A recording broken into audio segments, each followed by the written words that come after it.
अभी तक हमने काफ़ी कुछ बेसिक लेवल पर अंडरस्टैंड किया कि कैसे किसी लैंग्वेज के अंदर हम जो स्मॉल स्मॉल टास्क है उसको हम परफॉर्म कर सकते हैं, ठीक है। अब थोड़ा सा एडवांस लेवल पे चलते हैं, ठीक है, और समझते हैं कि बिहाइंड द सीन कुछ चीज़ें चलती है वो कैसे वर्क करता है, ठीक है। तो यहाँ पे हम देख पा रहे हैं कि जो भी हमने कोड लिखा हुआ है वो काफ़ी हद तक ह्यूमन रीडेबल, हम समझ सकते हैं कि यहाँ पे क्या हो रहा है। इफ़ जो कि नॉर्मल इंग्लिश वे में हम इफ एल्स को यूज़ करते हैं उस वे में यहाँ पे वर्क कर रहा है, ठीक है। फंक्शन है, तो काफ़ी हद तक ये हमारे रीडेबिलिटी में आता है, ठीक है। तो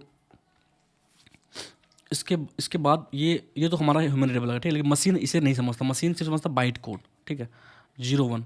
उसके अलावा उसे कुछ भी समझ में नहीं आता कि वो क्या, कहाँ वेरिएबल है, कहाँ कांस्टेंट है, कहाँ फंक्शन है, कहाँ क्लास है, कहाँ पे मतलब कि रिजर्व चीज़ें हैं। उसको जो मशीन एक्चुअल मशीन लेवल पे जब बात करते हैं तो वहाँ पे चलता है सिर्फ बाइट कोड 0 1, ठीक है।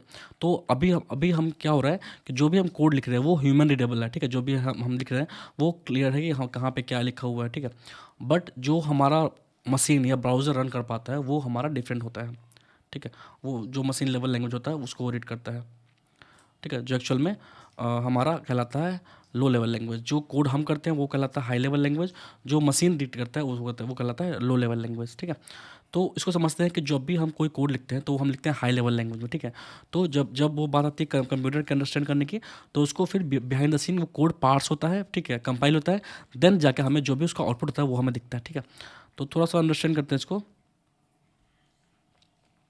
कि जो भी कोड हम लिखते हैं, ठीक है, वो हमारा होता है हाई लेवल लैंग्वेज, ठीक है, जिसको हम कहते हैं सोर्स कोड, जो कि ह्यूमन रीडेबल होता है और हम उसको इजीली पढ़ पाते हैं कि हमने उसको लाइन बाय लाइन क्या कर रखा है, कहीं पे भी ब्रेक दो, कहीं भी कमेंटिंग दो, तो सारा क्या है वो हमारे अंडरस्टैंडिंग के अकॉर्डिंग है, ठीक है। हम उसको एग्जैक्टली समझ पाते हैं और कोई नॉन टेक आदमी भी थोड़ा बहुत उसको इंग्लिश के वो टर्म्स को समझ पाता है, तो उसको कहते हैं सोर्स कोड या हाई लेवल लैंग्वेज, ठीक है। तो किसी भी लैंग्वेज के अंदर जब भी हम कोड करते हैं तो उस कोड को पार्सिंग का टाइम पे, ठीक है, उसपे 2 तरह की चीज़ें हो सकती हैं, या तो वो कंपाइल होगा, कंपाइलर के थ्रू कंपाइल होगा, या फिर इंटरप्रेटर के थ्रू वो इंटरप्रेट होके उसको एक्चुअल जो मशीन कंपैटिबल है, जो मशीन अंडरस्टैंड कर सकता है लो लेवल लैंग्वेज, उसमें वो कन्वर्ट होता है, ठीक है। तब जाके वो फिर हमारा रेडी होता है लो लेवल लैंग्वेज में, तो जाके फिर वो जो हमें आउटपुट चाहिए वो हमें मिल पाता है, ठीक है। तो ये बहुत ही मतलब वेरी इंपॉर्टेंट मैं बोलूँगा टॉपिक है। इसको अंडरस्टैंड करना बहुत ज़रूरी है, आप किसी भी लैंग्वेज में आप काम कर रहे हो, ठीक है, क्योंकि ये फेज़ जो होता है हमारा पार्सिंग का वो किसी भी लैंग्वेज में है, क्योंकि हम जो भी कोड करेंगे वो करेंगे हाई लेवल लैंग्वेज में, और वो जाके हमें जब जब हमें फाइनल आउटपुट दिखता है तो हमारा लो लेवल में कन्वर्ट लैंग्वेज में कन्वर्ट होने के बाद ही हमें वो आउटपुट दिखता है, ठीक है। तो समझते हैं दोनों में बेसिक डिफरेंस क्या होता है, ठीक है।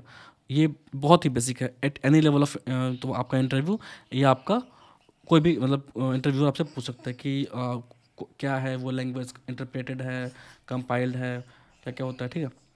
तो समझते हैं बेसिक डिफरेंस क्या है, ठीक है। तो जो कंपाइल्ड लैंग्वेज होता है, ठीक है, वो पहला क्या होता है, उसमें स्कैन होता है whole program at one go, मतलब जितना भी प्रोग्राम हम लिखते हैं वो एट वन गो हमारा पूरा जो हमारा इंजन है उसको एट वन गो रीड करता है और उसको कंपाइल करता है, ठीक है।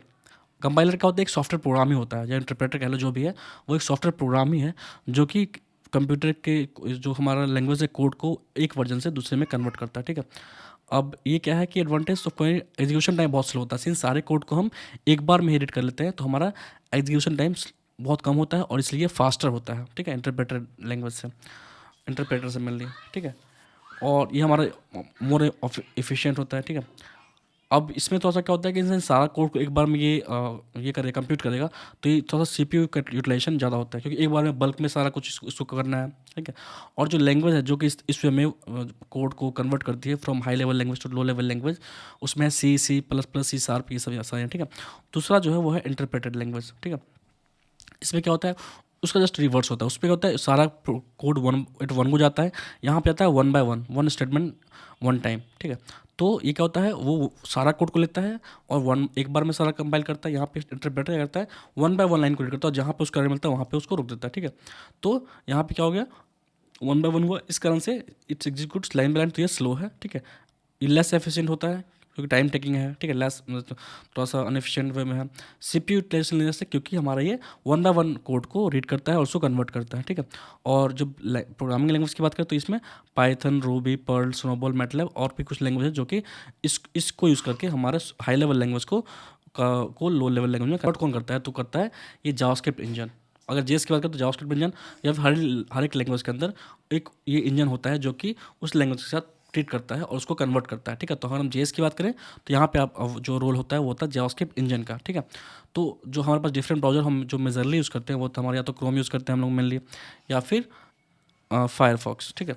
तो क्रोम के अंदर हमारा जो इंजन होता है वो होता है V8 इंजन जो जावास्क्रिप्ट को कन्वर्ट करता है, और दूसरा जो हमारा फायरफॉक्स है वो हमारा यूज़ करता है स्पाइडर मंकी, ठीक है। और भी अदर जो भी हमारा क्या कहते हैं ब्राउज़र हर एक का अपना इंजन है, ठीक है, वो तो यहाँ क्लियर है। अब जो हमारा जावास्क्रिप्ट इंजन है, जैसे उसको कोड, जैसे ही कोई कोड हम ब्राउज़र पे लोड करते हैं तो यहाँ पे इसका रोल स्टार्ट हो जाता है, ठीक है, इस जावास्क्रिप्ट इंजन का। अगर क्रोम है तो V8 इंजन है होगा, ये है तो अपना दूसरा वाला है फायरफॉक्स तो हमारा स्पाइडर मंकी होगा। तो ये क्या करता है फिर कोड को, जैसे ही इसको ब्राउज़र पे कोड मिलता है ये उसको पार्स करना तुरंत चालू करता है, ठीक है। तो पहले क्या होता है, जैसे ही कोड उसको मिलता है वो उसको कन्वर्ट, इंटरप्रेटर उसको स्टार्ट करता है रीड करना लाइन बाय लाइन, ठीक है। लेकिन क्या होता है यहाँ पे इंटरप्रेटर जो क्या होता है वो बहुत ही स्लो वर्क करता है, लाइन बाय लाइन जाता है, ठीक है। तो इसलिए फिर ओएस के हेल्प से जो हमारा जावास्क्रिप्ट इंजन है वो JIT कंपाइलर यूज करके उसको फिर जो उसको बाइट कोड होता है उसको वो मशीन कोड में कन्वर्ट करता है और फिर हमें रेडी टू ये रन होता है। अगर सिंपली इंटरप्रेटर ही याद हो तो भी हमारा सिमिलर आउटपुट देगा, लेकिन सिंस हमें इसको फास्ट करना था ताकि जो हमारा जो भी कोड हम रन करें वो हमारा फास्टली यूज़र के मतलब स्क्रीन पर दिख जाए, इसलिए यहाँ पे JIT कंपाइलर भी यूज़ किया गया, ठीक है। तो यहाँ पे इंटरप्रेटर भी और JIT कंपाइलर की हेल्प से हमारा जो पूरा पार्सिंग का स्टेप है, ठीक है, वो थोड़ा सा यहाँ पे फास्ट किया गया, ठीक है। तो ये बिहाइंड द सीन है ब्रीफली, इसमें और डीप जाएंगे तो और भी चीज़ें मिलेंगे कि हमारा जो भी कोड लिखते हैं वो कहाँ कहाँ स्टोर होता है, तो वो हम आगे देखेंगे। बट अभी इतना ही है कि जो हमारा जो भी हम कोड लिखते हैं वो इन 2-3 स्टेप्स जाकर फिर हमें एंड में जब जाकर हमें ब्राउज़र पे जो भी उसका UI होता है, अगर हम HTML पेज के अंदर हमने कुछ JS लिख रखा है तो वो रन होकर हमें दिखता है। अगर हमने एक्सटर्नल फाइल यूज़ कर रखी है तो वहाँ पे उसको सारा कुछ कंप्यूटर के वो हमें उससे अकॉर्डिंग दिखता है। तो जिसमें भी हमने कोड को यूज़ कर रखा JS को वो हमारा ब्राउज़र पे आफ्टर पार्सिंग हमें दिख जाता है। तो बहुत जो भी हमारा टाइम लगता है पेज लोड होने में, उस टाइम तक वो हमारा जो जावास्क्रिप्ट इंजन है V8 इंजन कह लो क्रोम केस में, वो हमारा सारा कुछ पास करके हमें वो UI जो होता है वो हमें रेडी कर देता है, ठीक है। तो बिहाइंड द सीन जब भी हम कोई कोड लोड करते हैं HTML के अंदर कोई इनलाइन JS हो या फिर उसके अंदर हमने कुछ स्क्रिप्ट में टैग के अंदर लिखा हो या फिर कोई एक्सटर्नल JS फाइल हमने यूज़ कर रखी हो, तो जैसे ही जब तक हमारा लोडर चलता है तब तक हमारा सारा कोड जो V8 इंजन है उसको पार्स करके हमें लो लेवल लैंग्वेज में करके उसको हमें screen. If you like the video, please like it and subscribe the channel. Thank you.